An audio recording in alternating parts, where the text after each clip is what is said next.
something I don't like it. Don't worry, I don't like pizza. I didn't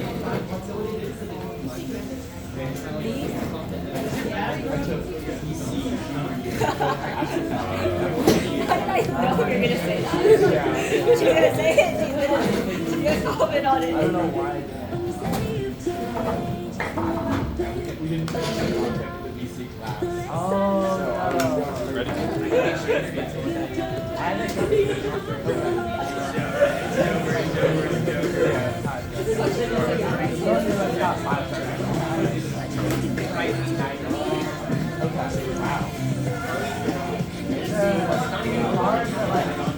It's on.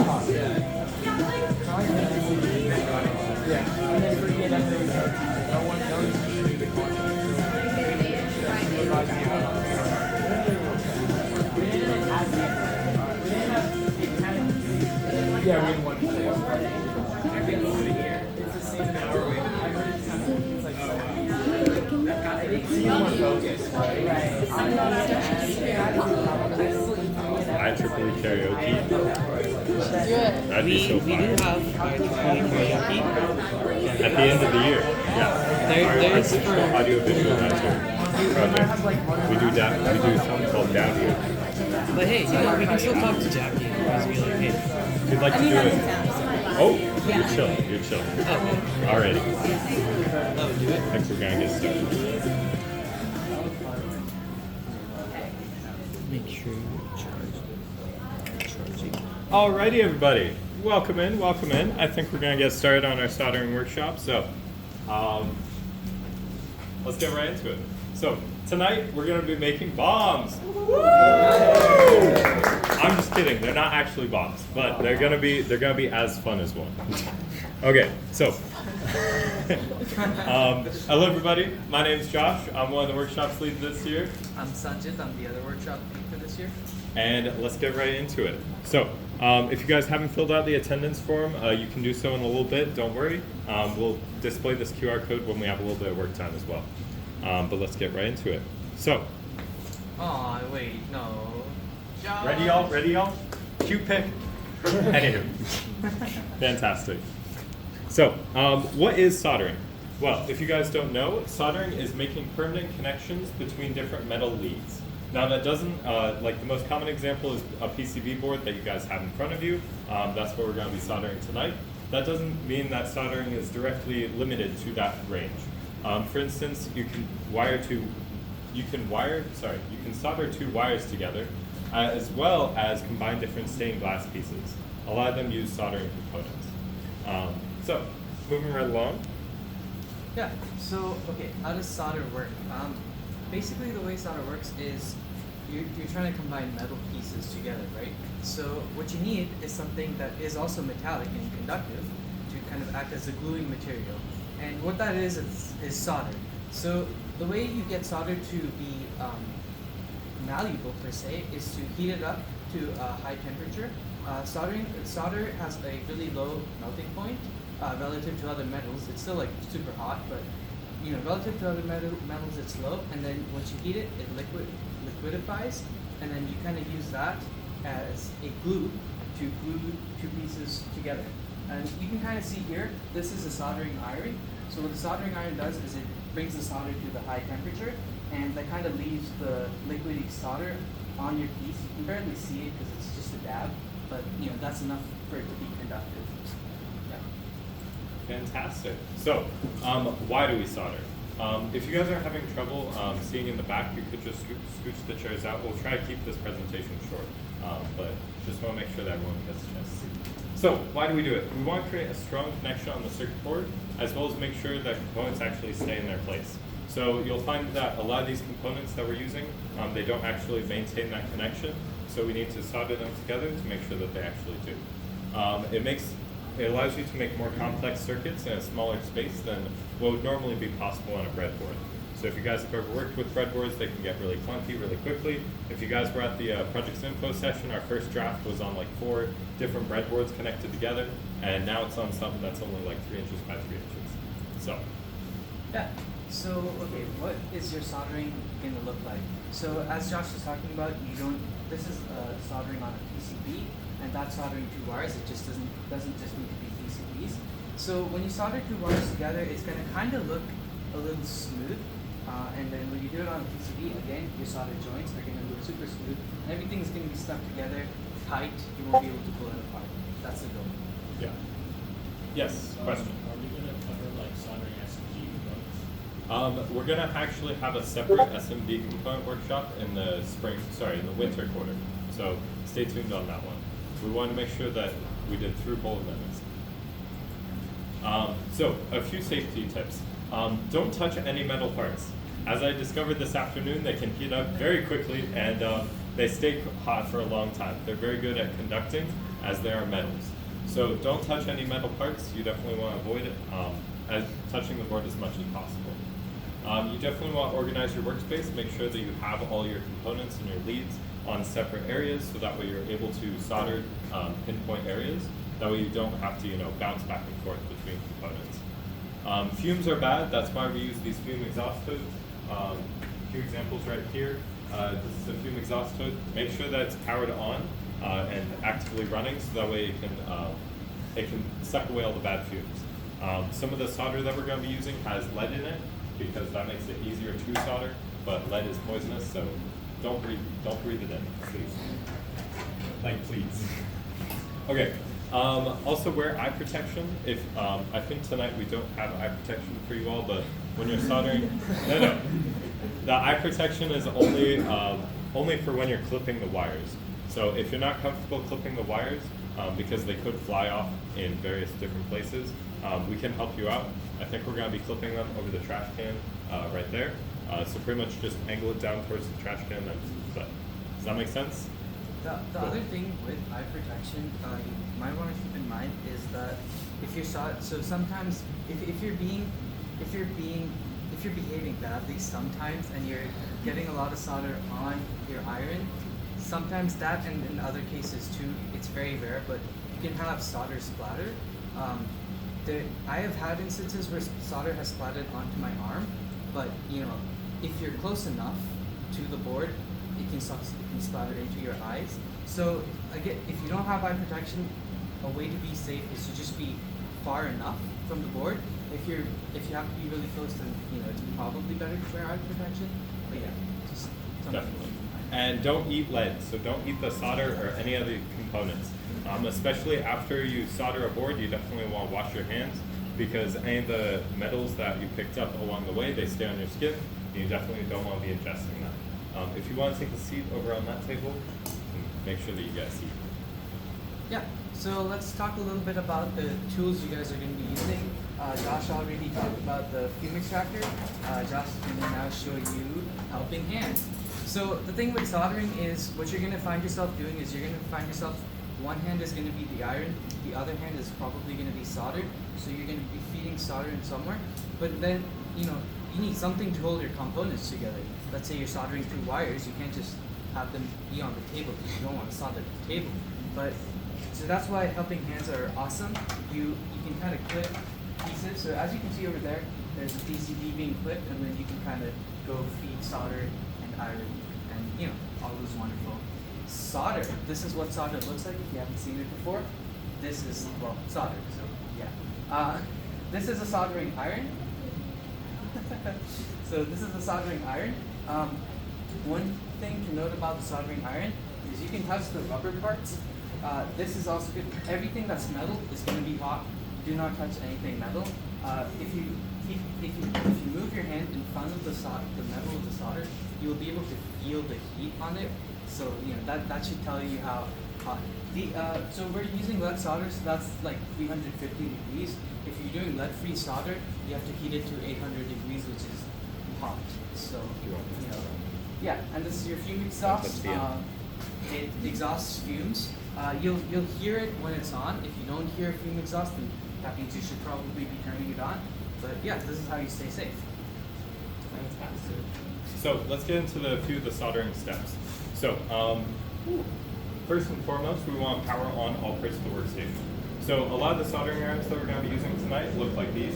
So how you power it on is there's a switch on the side, you flip that on, and then the LED display on the front should turn on. That number that's displaying is going to be how hot you're heating your soldering iron to. I suggest like 650, maybe bumping it up to 700. And how you do that is you just click the little up button. Apologies, my thumb is covering it. And then you click enter, and then it should heat up automatically. If as you're powering it up, if it shows like it's very quickly changing numbers, that means it's heating up. So once it's hot, don't touch it. And after it's hot, don't touch it. Okay. Just like don't touch it. Yeah. So then after that, what we want to do is we want to clamp down the PCB. So a lot of the components that we're going to be using, they won't actually remain in place. So what you're going to have to do is get a little creative with how you're going to clamp down components such that they hold it together and make sure that they don't fall out. So it's going to be a little bit of trial and error as well. Oh, yeah, we did not talk about the brass. Okay, my bad. Yeah, so brass, basically it's used for cleaning your iron. You know, sometimes solder will stay on your iron, and that's not good. So you're just gonna go rub it a little bit inside the brass and kind of clean it up, just to get rid of, you know, yeah. Are you? You want to flip to the next slide? Want to flip? Okay, I'll flip to the next slide. Okay, so, you know, while Josh is doing that, step 4, solder. So you're gonna want to heat up your, okay, depends on what you're soldering. If you're soldering wire, you're gonna want to heat up the wire and try to feed solder into it. Oh, hey Miriam. If you're soldering on the PCB, you're gonna want to heat up the pad. And we'll go to the next slide to show you that.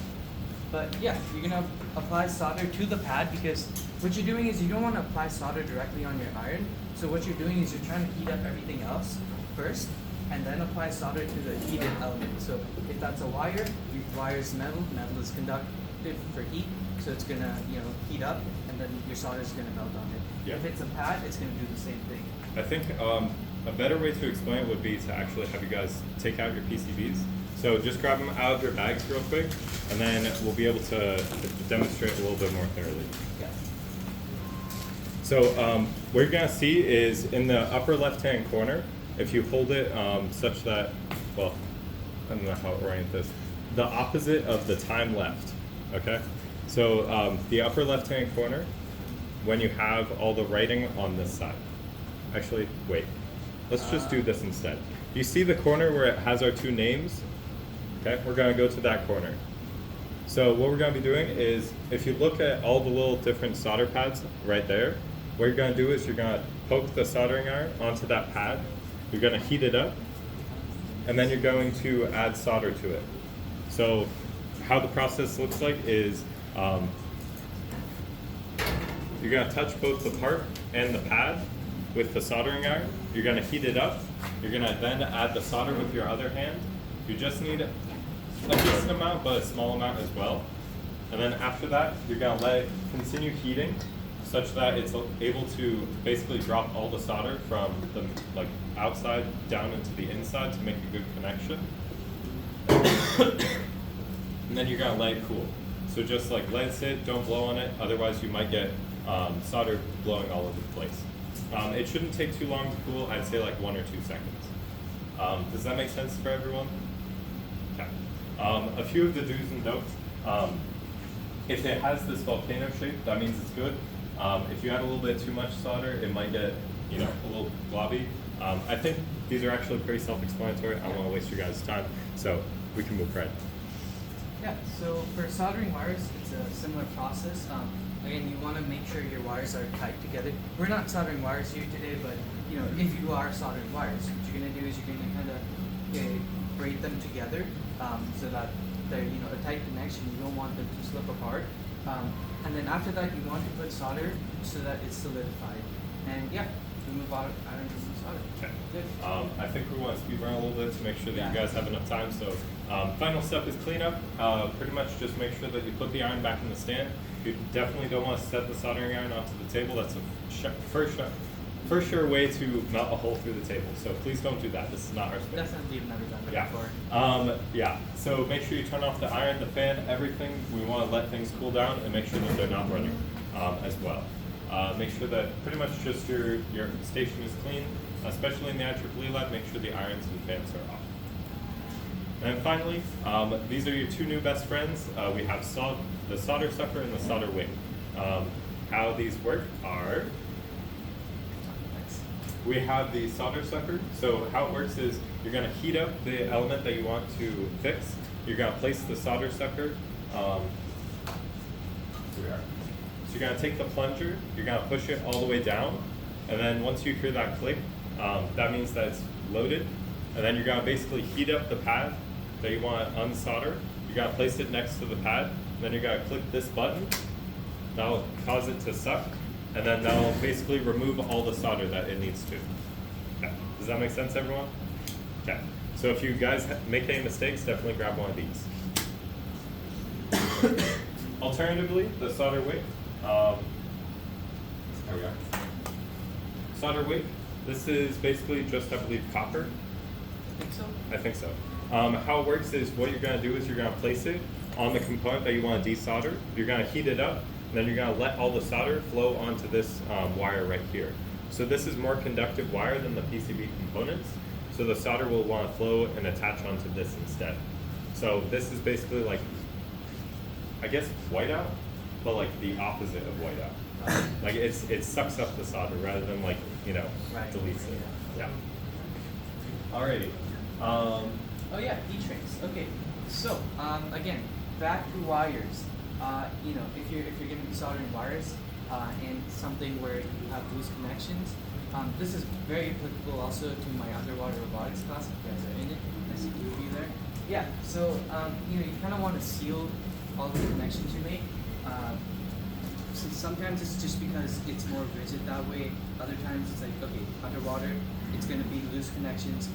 You know, current's going to flow, not good stuff. Sometimes if you have wires touch each other, that's also not good. And then yeah, so we have these things called heat shrinks. Heat shrinks are magical. You take a heat shrink, you put it over a wire, and then you heat it, and it shrinks like 3 times about from its original size, and it kind of just covers everything up, and you know, good stuff. Yeah, you could also use epoxy to seal stuff, but usually heat shrinks are good enough. Yeah. So Board. now the time is ready. We're ready to go. Okay, let's do this. The board's pretty complicated. Just be patient. There are gonna be a lot of tips, so go slowly. Ask any questions if you guys have them. So let's get right into it. This is the board. It's kind of confusing, so I tried my best to explain it in the easiest way possible, which is numbers and a key. Okay, so I won't read through all these components, but the few ones that I do want to mention are this 8 number right there. That number is going to be on top of the IC. It's going to be a little hard to tell, so an easier way to tell is it's going to be a 16-pin connection, so 8 pins on either side. The other IC, number 7, you're going to actually use the holder. So there's going to be two sets of 14 pins. You're going to use the one that doesn't look like a microcontroller, if that makes sense. Okay, and then the rest, just make sure that you follow the footprints. These slides are going to be available to you all if you want to pull them up on your personal electronic devices. Otherwise, you could take a picture right now. And then We can also just keep it up. yeah, a few special components. The capacitor. The capacitor is a polarized capacitor, so that means that it has both a positive and a negative end. What you need to do is you need to have the negative end on the side where the dot is. So on the PCB, you'll see that it has the circle and that dot on the right-hand side. That's where the negative end should go. Does that make sense for everyone? And the negative end is the shorter end? It's the one with the white strip on it, if that makes sense. And Okay. also it's a short end. Yeah. And then transistors, these are the ones on the basically the bottom right of the board. Those have a flat side to them. Just make sure that you have the flat side that corresponds to the layout. Okay. I think I will release you guys. Well, wait, one other quick thing for the notches on the board. Some of the boards, I don't know what. Okay, so basically when we mean notch on the board, we kind of mean there's like this little dip over here. That's how it is on the PCB. But some of the boards will also have a dot instead, or with the notch. So that's another way to identify. So if there's a dot on the top left of it, then that means it goes in the top. direction. So Yeah. just to keep in mind. So some of the ICs that we have, they're going to be a little divot, like similar to the layout. Yeah. Just make sure that those two divots line up. Otherwise, your circuit won't work properly. We'll check with you, so we'll make sure. Yeah. Okay. So once you guys are ready to solder, head on inside to the soldering room. If we need any more, we have extras, so we can set them up as well. So let's try to get somebody on each station, and then after that, residuals will pair you up with an iron. Yeah. So, yeah, let's Okay. get that going. Any questions?